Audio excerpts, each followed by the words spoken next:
এই লোকটার ভিএফএক্স পছন্দই না। ইনি হলেন ক্রিস্টোফার নোলেন, যিনি একটা পুরো হাসপাতাল উড়িয়ে দিয়েছেন। বোয়িং 747 উড়োজাহাজকে বিল্ডিংয়ের সঙ্গে ধাক্কা লাগিয়ে দিয়েছেন। শিকাগো শহরকে কয়েকদিনের জন্য বন্ধ করে দিয়েছিলেন শুধু তার সিনেমার শুটিং করার জন্য। এনার মতে ভিএফএক্স অনেক সময় নকল মনে হয় এবং সেটা দর্শকের সিনেমা দেখার অভিজ্ঞতাকে খারাপ করে। এই জন্য তিনি ভিএফএক্স সিজিআর তুলনায় প্র্যাকটিক্যালি জিনিসপত্র করতে বেশি পছন্দ করেন। হ্যাঁ তো স্যার, এই সিনটাতে আমাকে কি করতেটা কি হবে? তো দেখুন, সিনটা এরকম হচ্ছে যে আপনি এখানে দাঁড়িয়ে আছেন আর গ্যাংস্টারগুলো ওই দিক থেকে আসবে বন্দুক নিয়ে আর আপনার দিকে গুলি চালাবে।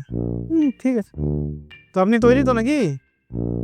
হ্যাঁ স্যার, রেডি আছি আমি, কিন্তু মানে ওরা তো আমাকে গুলি মারবে, তো আমার শরীরে কিছু এরকম লাগাবেন না কিছু, মানে ওরা যখন গুলি মারবে তো আমার এখান থেকে রক্ত বের হবে এরকম কিছু? দরকার নেই ওইসবের, দরকার নেই।